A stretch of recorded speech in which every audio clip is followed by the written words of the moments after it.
Welcome to the Angus Conversation. I'm your host, Miranda Reiman, with my co-host, Mark McCully, CEO of the American Angus Association. Mark, we are headed into the Thanksgiving holiday, which always makes me think of all the things that I'm grateful for. And as I'll be returning back to work here December 1 for my maternity leave, it has me thinking of, I'm, of course, very thankful for my family and all of that, but I'm also so thankful for a job that lets me work for Angus breeders across the United States. And today we got off the phone with two Angus breeders that I think really just recharge that fuel, that like these are the people I get to work for, and it makes me excited to come back to work. So I guess one, this is reassuring. I'm coming back to work, Mark. Good. I'm glad. And now we have it on record. Yeah, that's right. And two, I think it's just going to be a really neat conversation for people Yeah. really of any generation to listen to.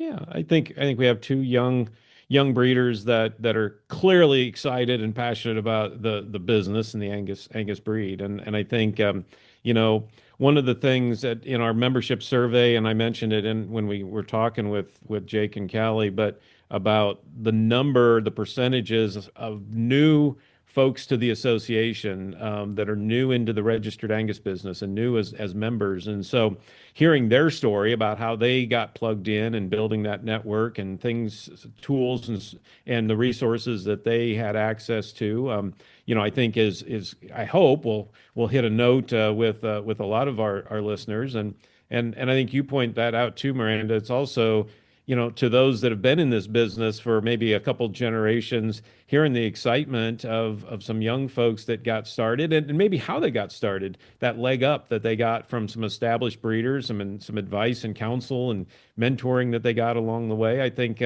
that's both encouraging and maybe an example of things that we can do ourselves. Yeah, regardless of where you sit in the Angus business today or kind of what generation you are, I think you can learn something from this podcast and maybe apply it right away. I think so too. Today on the podcast, we have lined up two guests that I would say share some things in common: an enthusiasm for the Angus business, just getting their start, kind of where they're at in their journey, however, different parts of the country. So I guess first I'll jump up to Calli Williams. She and her husband Tate and two little boys operate TW Angus near Mitchell, South Dakota. So Calli, thanks for joining us. Thank you. Good morning. I'm excited to be here. And I'll get into your background just a little bit, but across the screen, we also have Jake McCaleb. He and his wife and also two boys operate McCaleb Brothers Angus at Gordonsville, Tennessee. So thanks for joining us today, Jake. Oh, yeah. I'm excited. I'm pumped. Thank you. So I guess, Calli, we'll just start with you, ladies first, I guess. But you guys sell bulls, operate a freezer beef business, but give us just a little bit of the rundown. I know that you're a first generation Angus breeder, and give us kind of the start of the TW Angus story. Yeah, no matter how many times I try to share this and keep it short and sweet, it never stays that way. There's a lot that went into this. My husband, Tate, is who really gives us that title of first generation ranchers, as he grew up on the lake here in Mitchell, South Dakota. No agricultural background. His parents could win yard of the month type of a backyard. And so when he was hanging out with some family friends that are very involved in the Angus breed already, the Busmus Angus family here in Mitchell, he just took a loving for the seed stock side of things. And so, he was out there helping get ready for Denver Stock Show and little jackpots here and there. And they very welcoming let him start buying heifers to keep at their place. Because like I said, you can't have cattle in your backyard when you live on the lake. And so that is what makes us the first generation rancher, is he started buying cattle in high school. Flash forward, we met at the South Dakota State Fair. Such a Midwest pickup line of, will you show my heifer? And I was just coming off my internship with Certified Angus Beef in Ohio, so I didn't have cattle at the fair, so it was a very easy yes. I was excited to be able to help him and get to know him better, but cattle have been a part of our story from day one, so we have just kind of dove all in, bought this acreage, expanded the cow herd, moved on from private treaty selling bulls to having an online bull sale the first weekend of March, and then also our direct-to-consumer beef business. I think that I read somewhere that you got engaged and then promptly signed your FSA loan the same week or something. Yeah, we did. Yes. So we got engaged when we were skiing out in Colorado, and the first place we stopped on our way back was at the FSA office to sign the paperwork to buy this acreage. So I'm always like, well, did he need just a co-signer, or, is this the real future here? But it just really shares a lot about us. Like, we are focused on that future, and we know this kind of stuff, or these kind of opportunities don't come across very often. And so I'm very thankful that we're both, we're in this for the long run. And Calli, many would know your father, Dr. Robbie Yeah. Pritchard. So you, Yes. one of my favorite people, and a guy I have always looked up to. So you also grew up around the cattle business as I well did. too.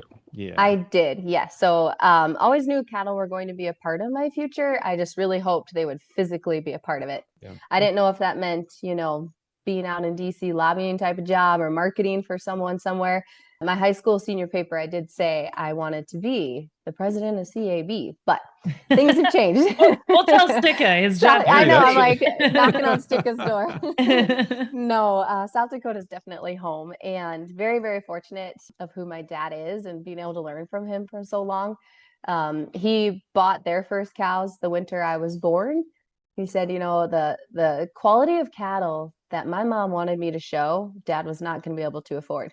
So he said, I have 8 years to get this breeding right. So very fortunate to have him, his support, but also he helps us develop rations for the different things we have going on here, for the bulls, for the replacement heifers, the steers, and that is so valuable. Don't take it for granted. And then Mom very involved in the beef industry too. So very, very there. Yeah. Awesome. Excellent. And Jake, now heading down to Tennessee there. Like I said, you guys paralleled some in your story. Two young boys on the ranch. Give us your kind of background and story in the business. Yeah, I guess my dad, he had commercial cattle when I was a little boy, and which he was a truck driver too, and that don't really match. So he had to end up selling the cattle, and which I always loved it, and I always wanted to have cattle as I got older. But I guess right out of high school, I sort of had a passion and got the chance to buy 10 registered heifers, and sort of took a loan at the bank and sort of jumped in there. I had a man here in town, Mr. Harold Dillard, very well respected, and I just went and would sit with him, pick his brain, and he would teach me and explain everything. And my love for Angus sort of just took off from there. He actually, unfortunately, he passed away with COVID in 2020, and I miss that man dearly, miss him dearly. But so yeah, that started McCaleb Brothers Angus in 2012, I believe it was. Sort of in my mind, I was thinking, this may be something that me and my brothers are going to do. My one brother, he much rather had golf and sort of sports, and my other brother, he does help me, but it's sort of like the journey way before I was married and had kids. God sort of, I think, placed this to say, this is going to be for your sons. And that's why it was named McCaleb Brothers. I didn't know that I would have two boys at the time. But so since then, man, it's really taken off. I've learned a lot of things the hard way. I've got a good network of people that I've sort of gathered around me. My full-time job is a fleet manager for my dad's trucking company. We've been in business now for 37 years. Hauling reefers all over the country, going to Walmarts, Publix. Distribution of food is the main thing. And then the Angus cattle is where I go to try to get my stress relief. When I was trying to line this podcast up, I think you said your office hours, but you were trying to leave to check cows. Daylight savings kind of cuts into that, doesn't it? And I have drivers, and it's fine. They all get it and they understand. They'll call me. They might have a blowout on the road, and I'm actually in the tractor or for a calf or something, and they're like, "Hey, I'm right here at the Loves, and I'm trying to do the best I can with fumbling that." And I've gotten better at it as time goes on, but it's sort of life, it's wide open all the time. But the Angus breed and the cattle and the people, I just love it. I truly just every day I'm excited to see what this day is going to hold. Now, that's not to say I haven't had really, really tough days, really, really bad days. And my little boy, I told y'all earlier a little bit, Jude, he has MPS 1. He doesn't let it slow him down. We have went on a journey trying to figure out, what was going on with him. He's now 9 years old. We just got back from Minnesota, University of Minnesota, to get him checked out, just to have sort of that sense of make sure as a parent we're doing everything right. He loves cattle. He loves checking calves. He loves feeding. He loves all the things. My wife, of course, she supports me. She was actually patching fence the other day, and she's sort of a girly girl. She really don't know much about cattle, but she fell in there the other day, and I'm like, "What are you doing?" She said, "I'm patching this fence." I'm like, "Oh, great, wear it out." That yeah. a girl. That a girl. Calli, The fun part.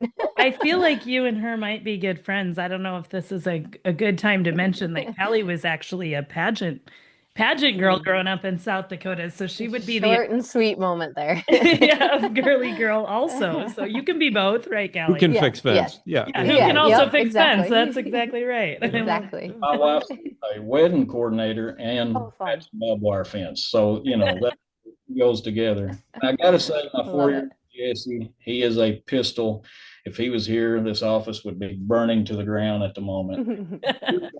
He loves cattle, has no fear. So yeah, that's sort of where we're at right now.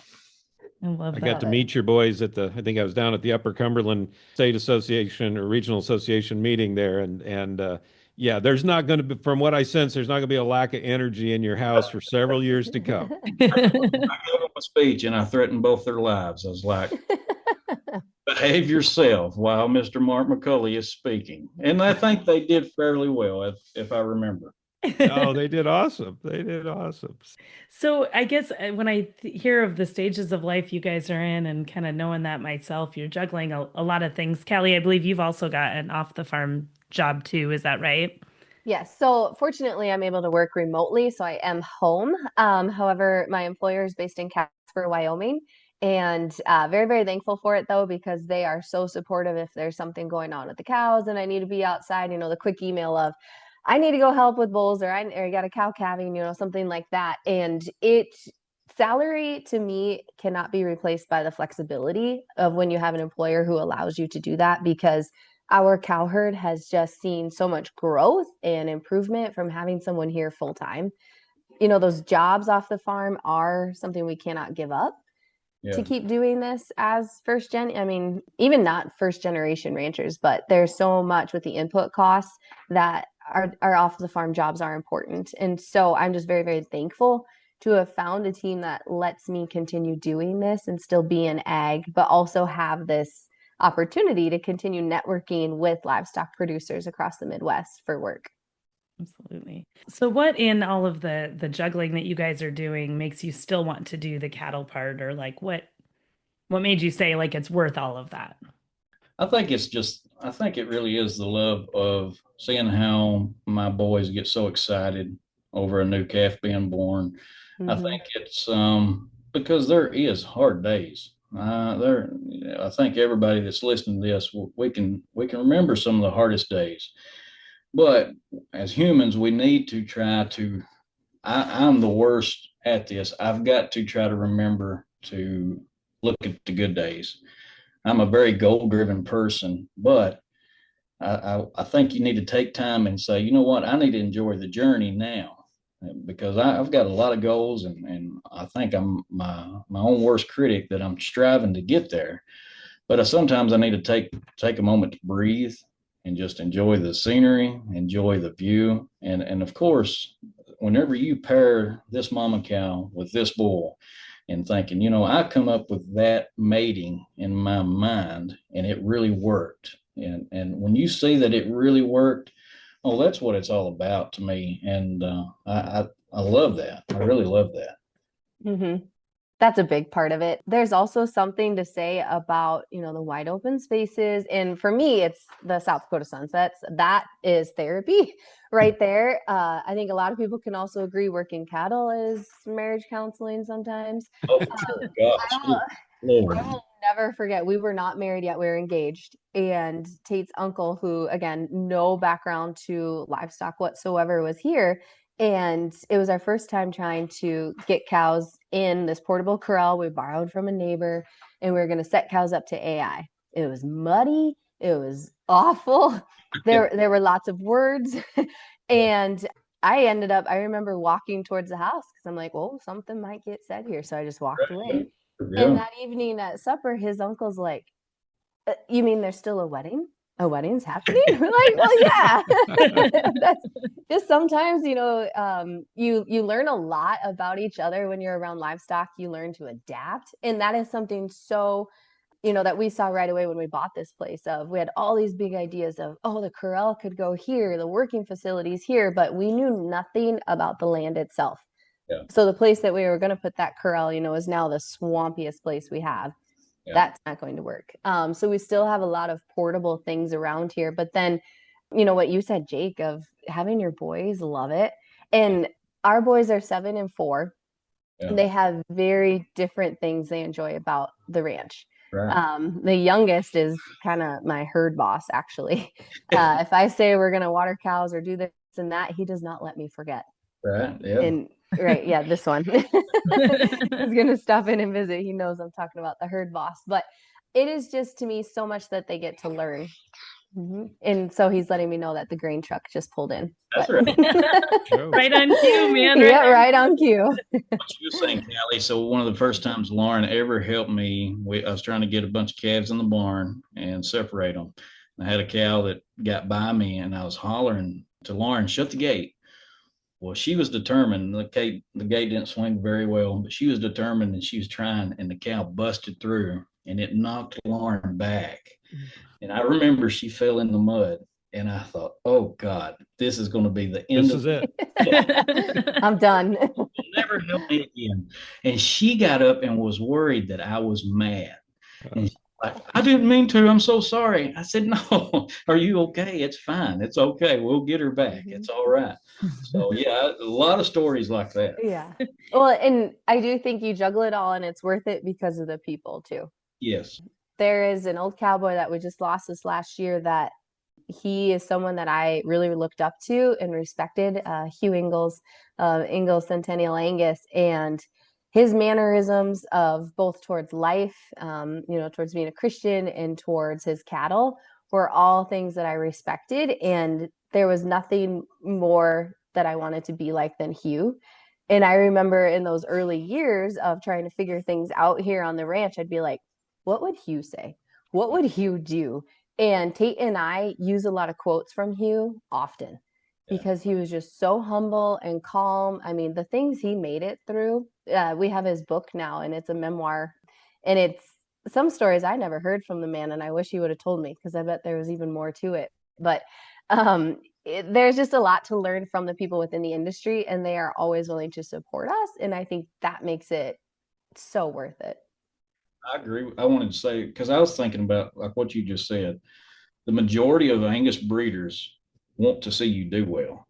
Mm-hmm. Very few that almost act like it's a competition. I mean, the majority of the people I have run into will give you, if you're open to it, if you're willing to listen, they will give you what they have learned to try to help you. And that is outstanding. I mean, what you're saying about Mr. Hugh, I mean, that guy, and I had mine, Mr. Harold Dillard, and I got Barry Smith and a few other guys that I'm talking to I'm picking their brain because I don't know everything, but I'm eager to learn it. If I'm not hard-headed and want to do it my own way, as long as I'm open to suggestion. And I think that you got to be, or you make the wrong decision, it can cost you a lot of money. It can cost you a lot of money. We're going to pause for just a moment to hear this word from Angus Media. Take control of your sale book. A good book can make or break a sale. Pasture to Publish gives you access to Angus Media's exclusive mailing list, global search features, sale book requests, live EPDs, and locked QR codes. Want to upgrade your experience? Create your sale book with Pasture to Publish today. Create your free account by visiting www.pasturetopublish.com or by clicking the link in our show notes. So those mentors that you guys have been so blessed with, did you seek them out? Was it just a plan that you guys got put together? Did they see something in you and decide, hey, I'm gonna come here and put you under my wing and let me show you some ropes. How did that? Because I think what you're pointing out, and you guys have so well articulated the importance of mentors, especially if you're not a fourth generation coming at this thing where you don't have the built-in mentors of family that you can go out. Because I think your point, Jake, is so true. I see it all the time. The folks so willing to offer up.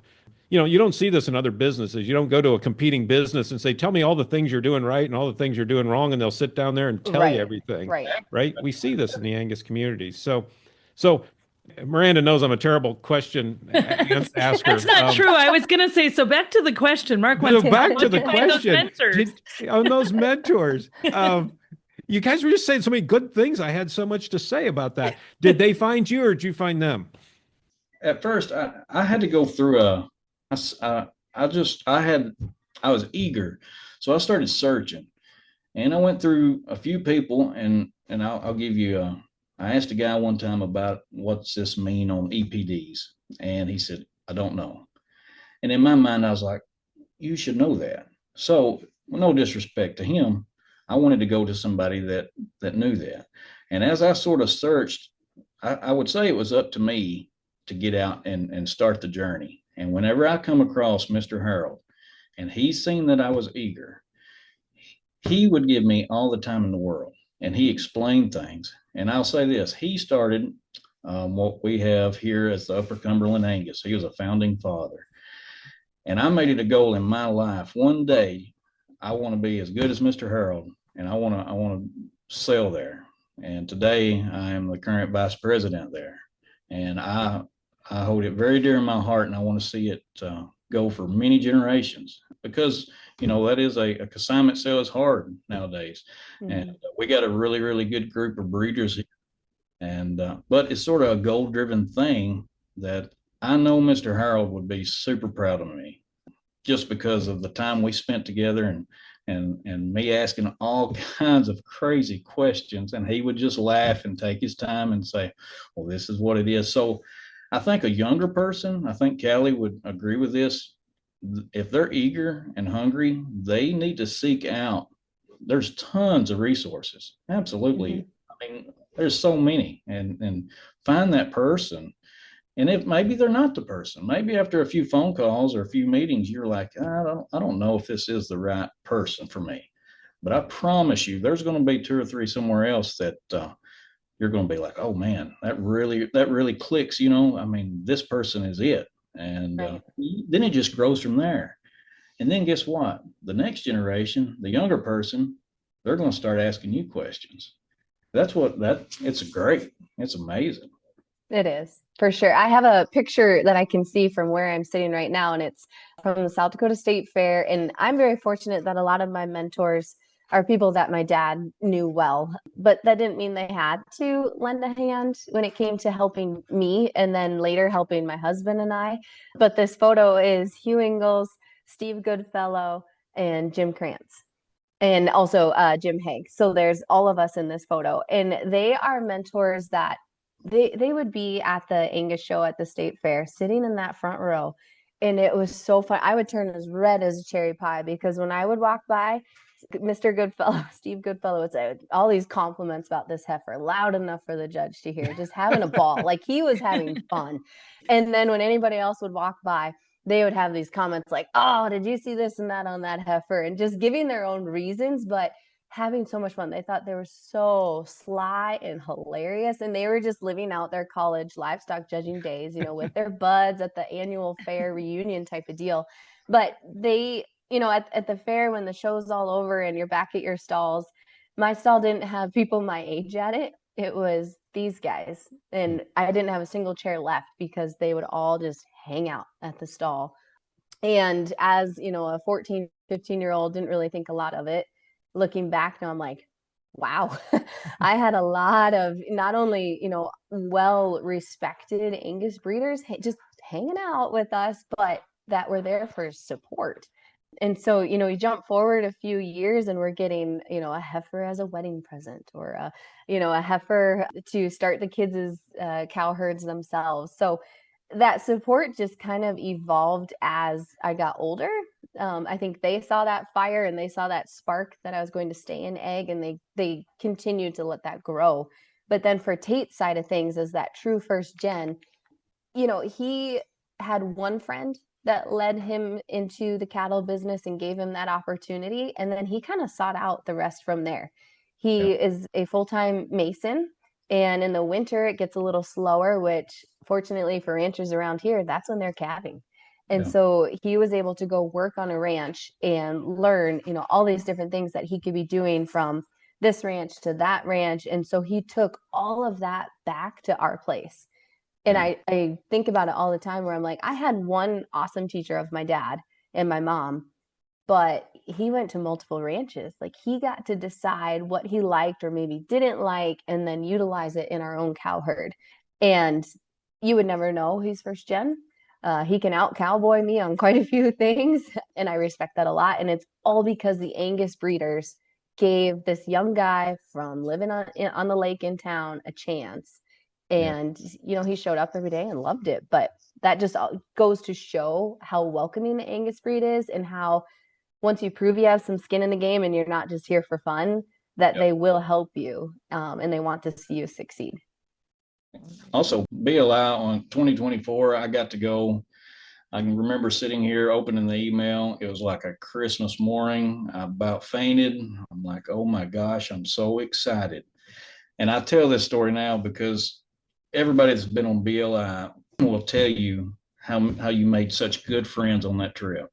The networking of being able, and I tell this, on the list of people that was going, I didn't know anyone except one name, and it was Cole Gardner. And I thought, I bet you he's a prick. I thought, I bet he's a prick. So we go on the trip, fast forward. And me and Cole have become some of the best friends that I've ever had.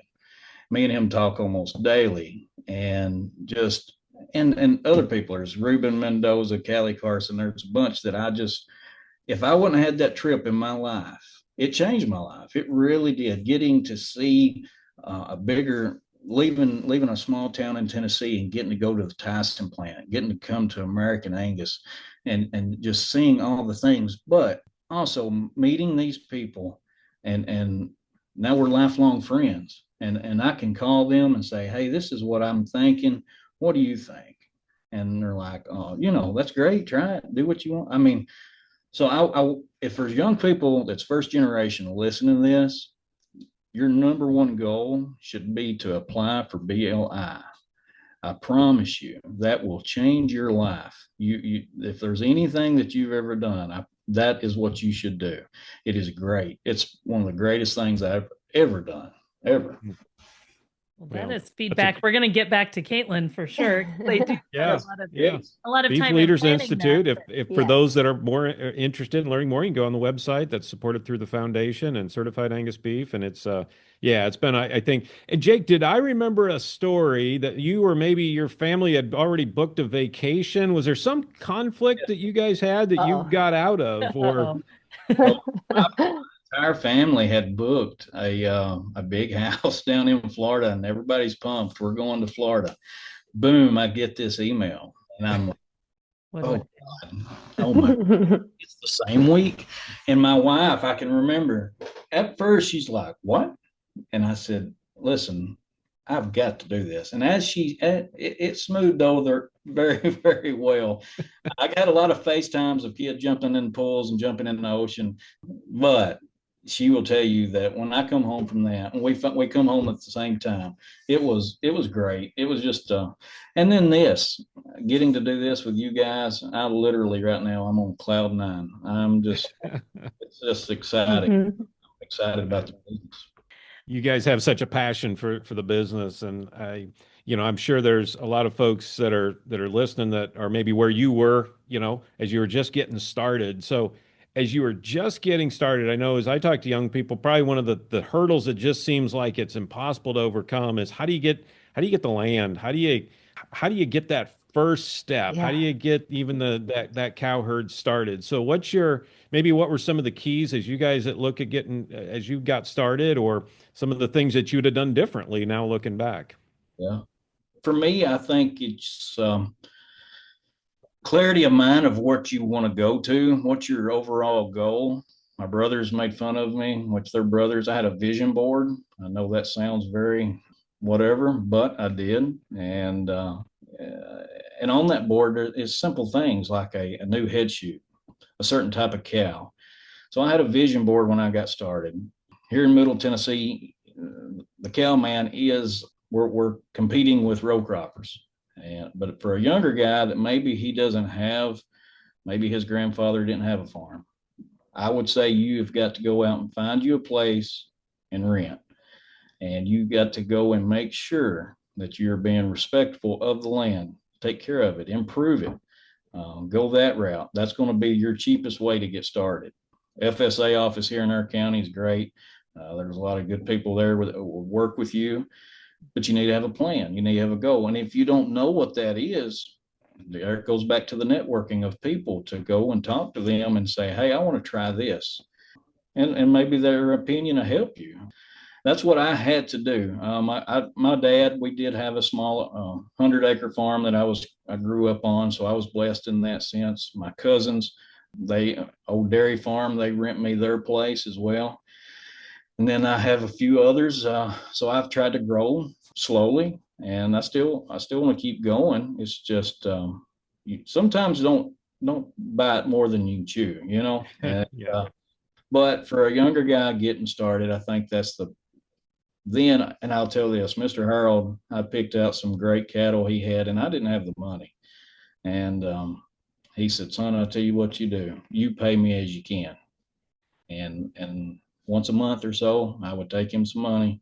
And I was very blessed with that. I mean, he really wanted to see me succeed. And so maybe someday I can do that for a young guy. You know, maybe someday a young guy wants to, and I pay it forward. I think that's what we need to do to help the younger generation. We need to get them excited about it. We need to see them go after it, and it's going to get harder. I think it is going to get harder. But I mean, as far as being in ag, we've seen bad times before, and the country is the love for it. You know, I think we keep your head down, you'll do fine. You'll do fine. Calli, in South Yeah. Dakota, was it a little different? So, as I mentioned earlier, that weekend we got engaged, we went straight to the FSA office. And so we got that beginner rancher loan to be able to purchase the place that we call home. But we were very, very fortunate that this property did not go up for sale via auction. So the couple that had lived here before, they did not have any children, and they were getting ready to move to town. And Tate had already developed a relationship with them. And that, to me, is the most important part for anyone interested in ag, is to work on those relationships, because those are what are going to help you in the future. The farm here was an old hog farrowing farm, so lots of little barns, not necessarily fences for cows and those kinds of things, but that FSA loan is what was able to help us purchase the real estate. And now, you flash forward 10 years later, and we have hit the brakes because now we can't expand our cow herd anymore. We've outgrown the ground that we have here. And so we're trying to figure out, is renting everything else feasible? Are we able to purchase the quarter next to us type of a deal? But in order to do that, there's a lot of money that goes behind it. And unfortunately, some of the pieces near us, the older generation is like, well, I don't want to break it up. I want to sell all 300, 400, 500 acres together. Yeah. Well, when you're 35 and on your own, we can't justify that. And so, we are at that point right now of figuring out what's next. How do we expand? What does that look like? Does it look like, doing some kind of satellite herd with my parents 110 miles from here, or what do we do? But for the sake of, should we have done things differently? Sometimes Tate thinks, high school version maybe could have just bought some of those heifers and not utilized some of the loans, because you do not only age out, but once you take your first loan 10 years later, you're off the list for taking out any other kind of loans, for youth loans of what they consider. So he's like, man, it was great at the time, but looking back, maybe I should have waited a little bit. But, FSA is a huge resource. Anyone that's ever wanting to get started, I do send them there just to, see what they have available. Those loans are changing often, both on the cattle side and the crop side. But then also the importance of those relationships. The feed bunks we have here, they're, from a neighbor who saw that we're staying here. We're not leaving. And they went strictly crops after being in the cattle business, didn't need them anymore, didn't want to deal with an auction, said, if you haul them, you can have them. That's huge. I mean, that is such a big help for us in the bottom line and being able to feed our cattle better versus, what bulls do to portable feed bunks. You're buying new ones every spring. And so to have these concrete bunks here, just because a neighbor said, all right, we'd like to see them get used, and then they have more room for their tractors and stuff. Nice. But yeah, those relationships and FSA, the two things we really relied on. Nice. Yeah. And you don't, and the younger person, they need to understand, and I know this, because you're not going to get everything right off the bat. No. Yeah. I borrowed a cattle trailer for 10 years from my neighbor. God bless him. He would let me do that. As long as I washed it out really good and I put it up, he let me use his cattle trailer. Yes. So you're not going to have the aluminum trailer right off the bat. You're not going to have the brand new tractor. You have to be smart and sometimes humble. You got to say, what can I get by with? Who's willing to help me with my dream and my goal? And just think about that. You don't need a brand new side-by-side to go jet cattle, right? Nope. Maybe you can get a little old pickup truck for $2,000 that'll do just as good. Make you a goal to get that brand new side-by-side. It's sort of like that. Just know that you don't have to start out with the best. Right. I don't know. That's what I think about often, because now I do have a cattle trailer. I finally saved up enough money to get me an aluminum cattle trailer, and I was excited and pumped. It was Christmas morning for me when I did that, and I'm sure my neighbor was happy when I got one. Yeah, you'll appreciate this. We didn't have a tractor the first few years, and it was an awful blizzard. Skid steer couldn't get where it needed to go. But having a mason of a husband, we had a lot of equipment around. So we were literally using a forklift to extend the bale as far as we could out into the pens, because no other equipment that we owned could get out there. Skid loader was stuck, and how do you get a skid loader out if you don't have a tractor to pull it out? Yeah, it was very stressful. But then when we did buy a tractor, I remember Tate had found one online. I joke, I do social media. He does online auctions because he does not have any social media whatsoever that he can log into. I remember asking him, like, can you accept that on Facebook that we're married? Can you just log in real quick? So he's always scrolling over there, shopping and stuff. And so he says he bought a tractor. I'm like, whoa, okay. He goes, actually, I bought two. Thought, what are you doing? That wasn't the deal. No, it was not the deal whatsoever. And it was something that he found where he had to buy two. It was from somewhere up north of us and from a city. So you buy two, sell the other one. But that was a way also to help with the payments based on how he sold that second one. But you have to be very resourceful. I think whether you are that first gen or multi-gen, but that's also bred into you too. You're a hard worker, but you are very, very resourceful if you're going to make it in this industry. Have to be. Yeah. Great advice. And, and I've heard that many times of folks getting started of, be careful not to, be patient, not get too much iron around you. That's the stuff, if you're going to invest in your genetics and your cows, right? But be patient. Great reminder. As you guys built your market, right? So you got started, you've got the land, you got the cows, now you got to get the customers. So how do you do that from scratch? Calli, was yours in South Dakota? You sell a lot of bulls, but there's a lot of people that sell bulls in South Dakota. That's just it. When I used to go to bull sales and offer insurance, and my uncle that lived in Illinois, he thought, how is that a job? And I said, you pick a day and I could pick probably 3 or 4 bull sales that are happening, especially in this region. There are just so many cattle available, but they're all really great genetics. Everybody's looking for what fits them best, but the marketing itself is probably one of the hardest things. It is. Because you're trying to get it out there of who the heck is TW Angus. Even, some of my friends from college, they're like, what is it again? I said, I know, I need to throw a C in there, TCW Angus maybe. But, just getting your name out there, but then being creative in a way that you're marketing to draw in those customers. And so I actually had just sent a message out to your team yesterday, Mark, to work on our bull sale promotions, trying to expand that customer base, because 2026 will mark our 5th year of selling online. And so we have a customer base that we really appreciate. Most of them, probably 80% of the customers, we've known for quite a while. And so we're just thankful that they came out, gave us the opportunity, they liked what they saw, and have been repeat customers. But now it's time that our numbers are growing and we have to bring in new customers. And so that marketing is really important. The genetics are here. We think the quality is here. And so thank goodness for some social media. I work in print advertising for an agricultural paper, so utilizing that as well in conversations like this. So meeting you, Jake, I don't know if we'll be sending bulls to Tennessee, but maybe. Yeah. Free trucking, right? I think I know a guy that could truck them. But, for work, I put together the Midland Bull Test for our paper. And so just seeing the genetics available out there and marketing with them, saying, yeah, our sales coming up too. So I get what you're going through.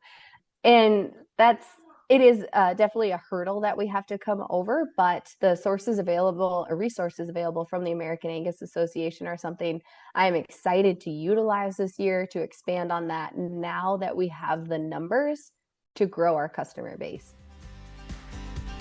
We're going to pause for just a moment to hear how Angus Media can help you ramp up your marketing. Reach the right audience every time.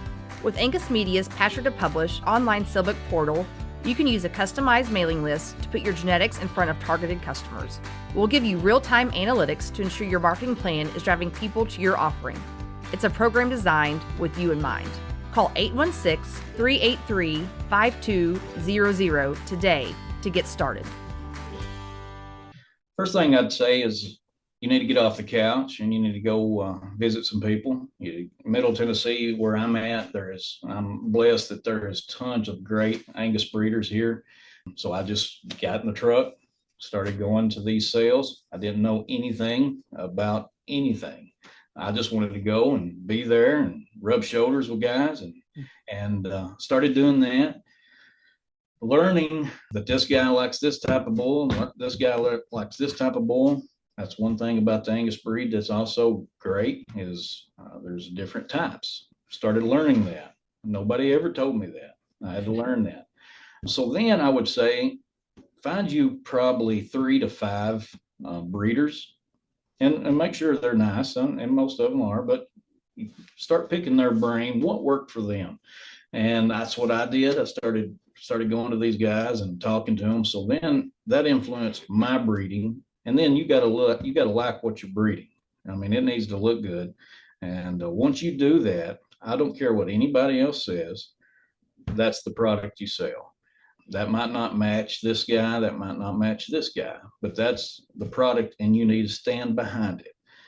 Especially being a first generation guy, you need to make sure you tell them, I will stand behind this bull or this heifer, and stay true to that. So once I started finally doing that, I remember, and this is a funny story, Tom Burke came to my place and I was like Elvis walked in the room. Him and Kevin Armstrong come to look at a set of heifers that I was going to be putting in sale. And now given this is right off the beginning for me. What, Jake, was this the Upper Cumberland sale? No, sir, it would have been the Tennessee Agribition. Tennessee. Okay. Mr. Tom come up and he got out of the truck and he said, Jake, they're a little too thin, son. And smacked me on the back. He said, keep feeding them, do a little better. I said, yes, sir. I was heartbroken. I said, yes, sir. Because who he was, I was in awe. I was really just in shock and awe, but I needed somebody to tell me that. I didn't know that. And Mr. Kevin Armstrong, he sat there and we talked about it. I want you to know that I did sell them 2 heifers, and one of them ended up bringing my top seller. She's brought $6,000, and I could have cried. I was like, oh my gosh. And then the sales manager said, if they'd been a little fatter, we could have got 10. Could have cried again. Yeah. Just the networking of guys and people, you got to try things, and it's not going to work. Sometimes it ain't going to work. Mm-hmm. And you say, okay, back up and punt. So like for me, and what works for me is I have been putting bulls in the University of Tennessee bull test. I have been fortunate enough. Last year was my first year. Beginner's luck, I won the bull test. Man, that's a way to get your name out there. Yeah, it is. So I was pretty pumped about that. Well, this year I was in Minnesota, and it was pretty rough week, but I got a call from Dr. Salo that I won it again this year. I was like, you're messing with me. There's no way that guy we even talked about it. He's like, how is Jake cheating? I said, I'm not cheating. I'm not doing nothing. But so that's what I do. For me, that's worked. That might not work for somebody else. I don't have the herd size or to have my own sale. Not yet. That is a long time goal. But you know what? If I don't get there, I'm happy with the journey. Just make sure the Upper Cumberland, the consignment sale, that is huge for me. That's where I sell my females. Got to make sure we keep that going, because I think consignments are a dying breed. And so I want to do whatever I can to make sure the young breeders know that will probably be your quickest way to get your stuff out there. Come and talk to us and say, hey, this is what I'd like to do. That's how I had to do it. And over the years, it's literally took me 10 years to sort of get my name in the Middle Tennessee area. And I started from scratch. I started from nothing. So you got to be patient. And watch how you spend your money. Don't be going and buying something just because maybe you got a chunk of change and you go buy this big donor cow or something. If you don't know what you're buying, you need to talk to someone. Right? Maybe you buy this bull and you didn't know that you needed a heifer bull. There's a lot of people that don't know that. I'm going to breed heifers to this bull, and I probably wouldn't do that. So just little tidbits of stuff like that. We look at the Black Hills Stock Show as one of our best marketing pieces. It's in Western South Dakota, roughly like 4.5, 5 hours from here. But that is the best way that we can not only meet other breeders, but also physically get our cattle out there. So it's a show and sale. And that's something that we take very seriously. We're like, it's almost a holiday for us too, because that's when we get to see the people that you only see once a year, but you come home dog tired too. But things like that of, echoing what you said, Jake, of you got to get out there. You have to meet with the people. We grind at home. We spent a few years where we were not exhibiting cattle anywhere. We weren't ready. We needed to get our ducks in a row here first, not only genetically and quality wise, but also, when you're going to those shows, you want to put your best foot forward. You want to have the equipment. You want to have everything that you need. It doesn't have to be. Yeah, the trailer. Handy. But you don't need the top of the line stuff. We're still always going to be the ones that you're looking down the road like, ooh, those lights are pretty snazzy, or that blower is cool too. But I was that way in 4-H too. I remember I never got to have a cooler. Mark, you'll appreciate that, and Miranda appreciate this knowing my dad, but was not allowed to have a cooler. And so he said, think of something yourself. I was an old ballerina, and so I took all my dance tights, filled them with ice, hung them to my fans. Voila. A redneck cooler. Yeah. But that's what we had to do. And so again, just being resourceful, but you have to physically be there in order to. Yeah. But again, be resourceful, but then the best marketing you can do is physically shaking hands with someone. And, everything that you said, Jake, of standing behind your cattle and all of that comes with it. But when you can meet someone, it makes a huge difference. Yeah. Yes. That's the main part. I mean, and it goes back to the people and then making friendship. And here's the other thing. Don't think that your buddies have to buy your cattle. Right. Okay. They're your friends. If they like your cattle, great. Let them buy. That's great. But that's not what you're not just in here to scratch each other's backs. That's not what this is about. And I've got plenty of friends that support me, and I support them. I go to their sales. Maybe I didn't buy nothing, but I'm there. I'm going to eat the free dinner, right? I'm going to be there. But that is also the networking, and people want to see you do well. The Angus breed is, in my mind, the top notch for that. It's really, really amazing. It is, truly. So how do you think if your kids decide that they want to be in the Angus business, how do you think their journey will be different because of what you've started today? I'd say for McCaleb Brothers Angus with my little boys, I have said this. I want to build this for them. That is my journey, my goal. And maybe they do not care. Maybe they get old enough, they're like, I could care less. That is fine. God makes us all different. But I, at least as their dad, I want to provide that for them. That's something that's just, I think, in my DNA. A man takes care of his livestock. It's just something that's embedded in me. So I really want to try to set my boys up, because in 50 years, how hard will this be?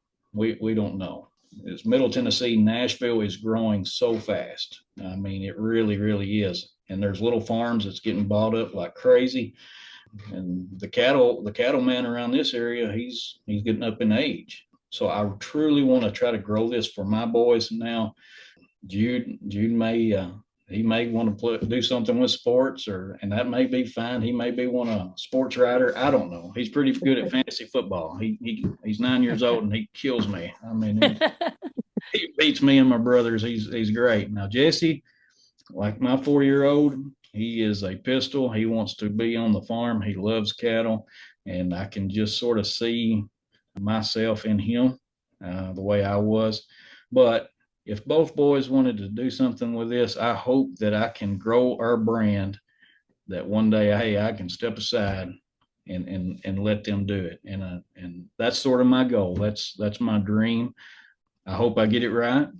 Who knows? I don't know. I'm just sort of learning as I go, learning as I will give them advice. It's not to say they will listen to it, because my Probably won't. Yeah. Got to try it for themselves. Yeah, that's right. I have a 17-year-old boy. I know they probably won't. Yeah. I should be going to you for advice. Yeah, that's, a big part of why we're looking at how the heck do we expand, because Tate and I talk about it a lot, that we're putting in that sweat equity so that hopefully this is something for the boys to take over. I grew up on that small cow-calf operation, but it wasn't one that was necessarily sizable for the next generation to stay. It was very in support of whatever I chose to do, but it wasn't, a conversation that we had of, how do I stay here? And my parents both had incredible careers that they were passionate about. The cows, we joked, was their hobby. It's just a dang expensive hobby, right? And so it's something that I truly hope that the boys, if they decide to pursue it, that, that is up to them, but I hope they have each other. And that is something that is very different from Tate and I, of, starting one-on-one as a married couple. And, you're still learning each other, but the boys would have each other, but they'd also have our support. Tate's family, not coming from ag, is so supportive. And in that, I think, says a lot about it, of how, they see that we're working towards the future. Our oldest, being in first grade, he doesn't have any, I take that back. He has one friend that is in the Angus business, but the rest, they're all, sports is life. Sports is everything. We live in town, and that's great too. He's making those friendships, but their parents are now understanding that, we can't make it to everything, but you're always welcome out at the farm. Like, you can play out here, you're free reign out here.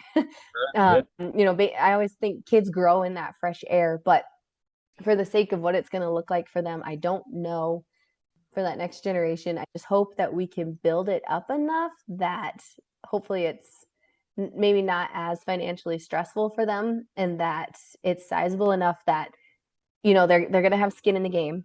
They're going to have to make their own decisions and lessons to learn from it, but it's something that is there if they want to continue it.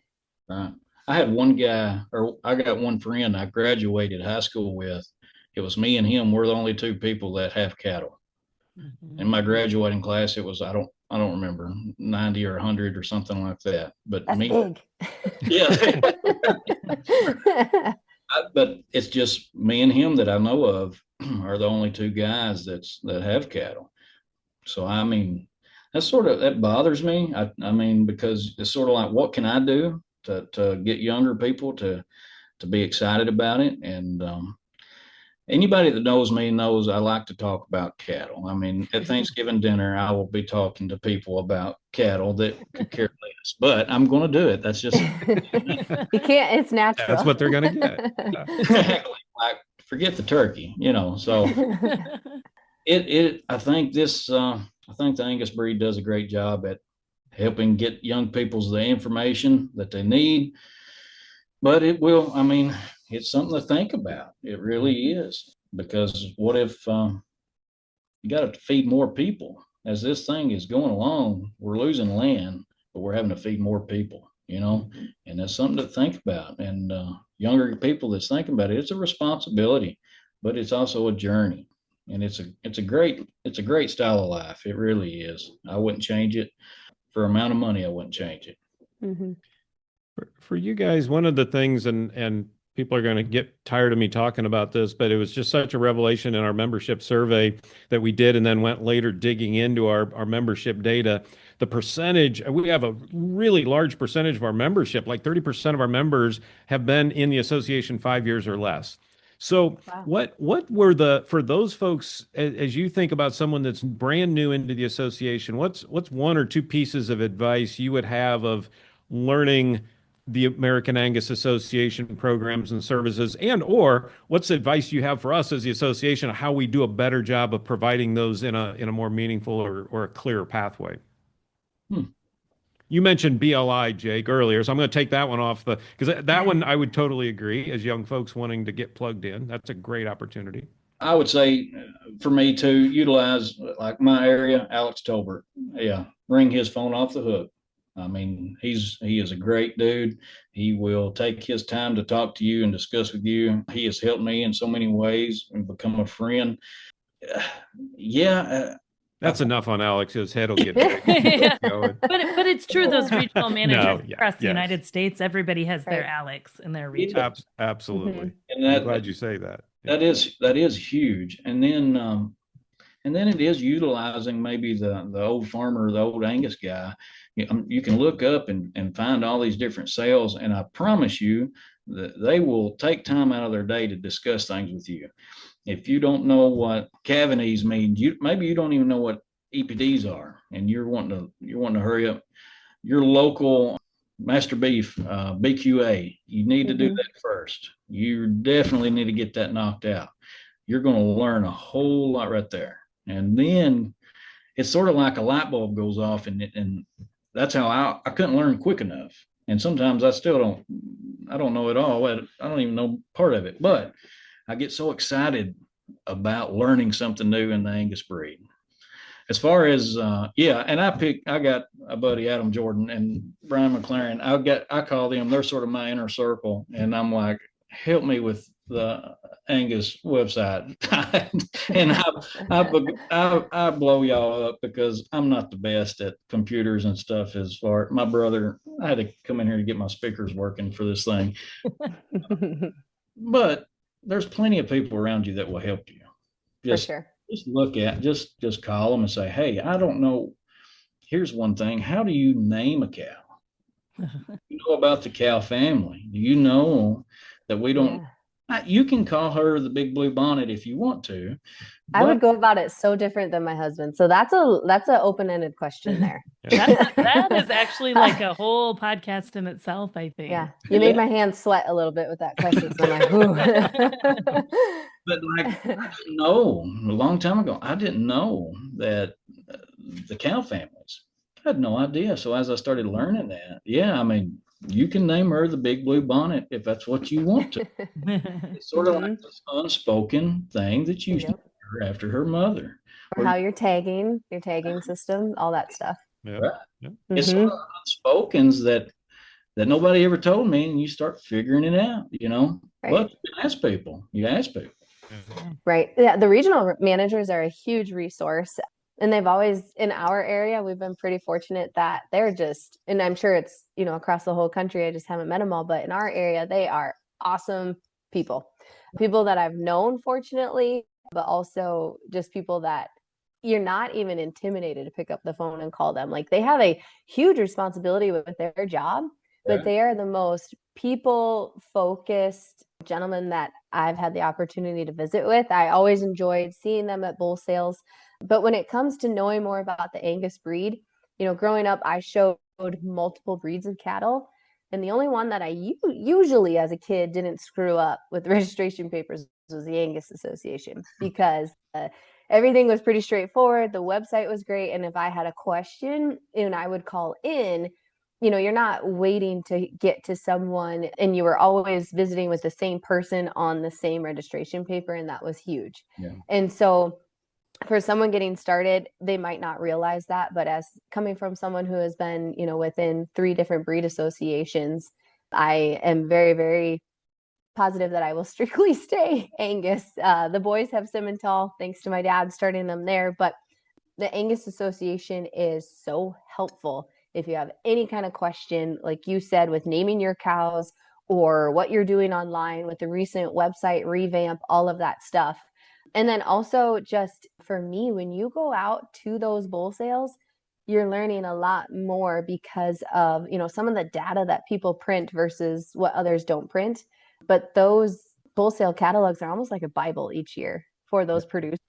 There's so much information you can learn from. And we have a stack every time we purchase something. We keep that catalog. And I mean, they have lost their color on some of them. They're so faded, but you just go and look back at, what was the turning point? Why did we buy that one? Why did we buy this bull? What was the EPD that in 2000, really hit the marker for us, type of deal? So there are just so many resources available from the Angus Association, but knowing your regional manager is the best foot forward that you will have, because once you have a conversation with them, they're not going to forget it. And you're going to run into them, at least in our area. Like I said, with bull sales, you could run into them every single day.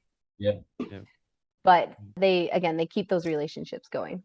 Great advice. Well, I promise we didn't ask that question just to get all kinds of compliments, but it is nice to hear we're doing some things right, but also always working to try to make I envy their energy, because we have Andrew Swanson right now, and like, man, you're a little firecracker. And so we was on a bill line together.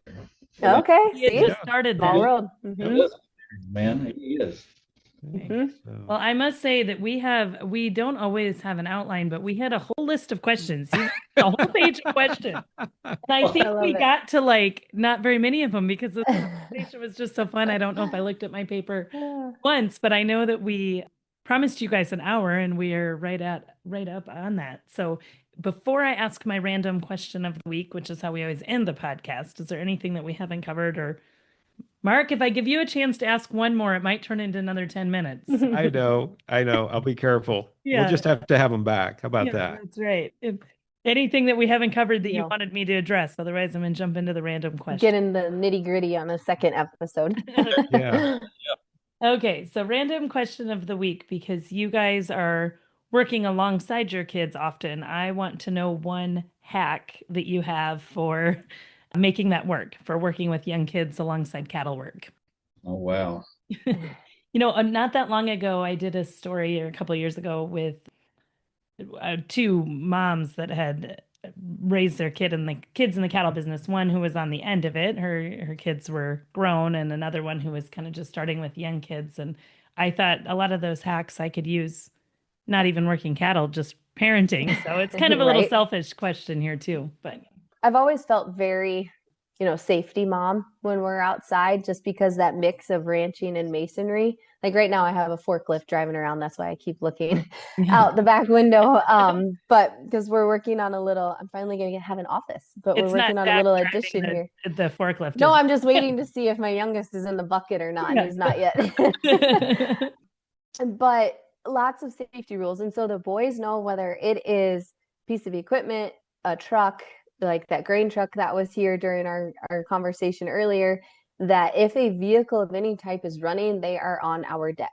They cannot go running around if a vehicle is running, because some of the equipment, for sure, you cannot see, Yeah.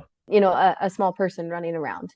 And then, I've always been very, very strict on that. And then when we are out doing something with putting up hay or something like that, we have these little safety vests.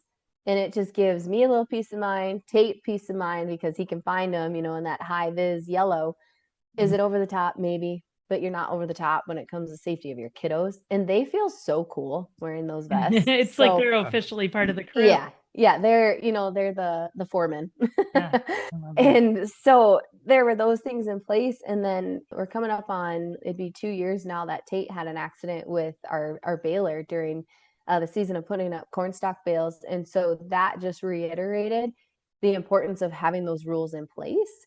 And, there's lots of times where the boys will be like, well, yeah, I don't want my fingers to look like dad's, because they need to follow those safety rules. And having nieces and nephews that, again, are not on a farm, then if my 2 boys know the rules, the nieces and nephews will follow. Sure, they all get excited when they come out and they play here and they have a blast, but you can see the boys, have that little bit of fun too of, pushing the boundaries, but then they come back like they know, we're not. Yeah, I heard something run. The tractor's running. We can't be running around. We got to get, in the barn or on the deck type of a deal. So I think it's really, really important to have them with you, because then they're learning and they're not scared. Yes. But to also have just those black and white rules in place. So like right now, if I'm being on this call and the equipment's running, I know they're either with Tate or they're on the deck. I like that. Great advice. Yeah. I would say for me, and this is funny, but I've learned this, definitely take your boys with you, and it will slow you down. And there'll be moments where you need to take a deep breath because they're fighting. And snacks too. I didn't bring that up. We need snacks. The back of my truck is covered in Cheez-Its and Cheetos, and I have so many snacks, because as soon as we get there to do what we're going to do, guess what? Dad, I'm hungry. Yeah. I can blow a gasket. I'm like, boys, because we got stuff to do, but it never fails. It's almost like when we go to the farm, okay, we're hungry. So I have learned, take snacks, keep them in the back of the truck, keep something for them to do. And then, of course, I let them, it helps me a lot, but I let them open gates. They're going to help open the gates. We're going to go out here. We're going to count all the calves. How many should we have? Oh, you sure? How many mama cows do we have? Let's count them again. So getting them involved like that, that's for sure. And of course, like I said, Jesse, don't go stand next to the sinkhole. Let's get here, get over here with Daddy. Why? Well, you think why? So yeah, I take my boys with me. Jude, I usually pick him up from school. We run and check cows, and make sure you bring you a warm jacket today. It's really cold. It's gotten down in the teens here in Tennessee last night. And Saturday, it will be 73. You tell me. I mean, it's insane. But no, that's it. Take snacks, get them involved. Yeah, and it's great. I mean, sometimes when it's really, really cold, their mama don't want them to go. And I get that, let them stay in the warm. But now, is that really, really cold Tennessee version or really, really cold South Dakota I was going to say, version? we could probably. That was actually the opposite. On my farm in Minnesota, it would be like we got school canceled one time because it was so cold that the governor canceled school. It was like -7 wind chilled or whatever. Yeah. Governor Arnie Carlson. So it was a long time ago. That is insane. and what did we do? We went outside to unfreeze the waters and, I had traveled this year on the Young Cattlemen's Conference trip. And so now, having expanded that network to a different group across the US, we have a group chat going on, and there were some members talking about how cold it was. I'm like, oh, you just wait. Yeah, that's right. I'll be in touch soon. Yeah. That's a cool evening in September. Yeah. Yeah, I'm like, that is beautiful. You just killed your mosquitoes, and yeah. Schools let out yesterday here in Tennessee because it flurried, and that's the truth. I mean, it was okay, and everybody panicked. That's sort of how we do down here. Well, awesome. We appreciate you guys taking the time to visit with us today. I think I can say this on behalf of all Angus members that we're glad to have you as the next generation of Angus producers, raising the next generation of Angus producers. So you've provided a lot of insight into possibilities for those who might be in your position 10 years ago. And I think you've also probably given a lot of hope to that. We have generations of folks that are listening that are also wondering what's the future of their operation and not sure what's going to happen. And now we're looking to young people thinking there's a lot of hope. There are a lot of possibilities ahead. So thank you so much for visiting with us today. Yeah, thank you guys. And just admire your passion and excitement. That recharges our batteries too, right? And makes us want to make sure we're always doing better and knowing that you guys are out there grinding and dreaming. And that's just really fun. Again, know both of you guys. We got to watch your stories a little bit and they're going to be fun to watch the next several chapters. So thanks for coming on and sharing some of that. We appreciate the support. So thank you. Oh, yeah, definitely. Thank you for the opportunity. And with that, we're marching through season 7. If you've been enjoying these episodes, I have a tiny favor to ask. Go into your favorite podcast platform and leave us a rating or a comment. That will help other Angus members to be able to find conversations just like this. Thanks for listening. This has been the Angus Conversation, an Angus Journal podcast.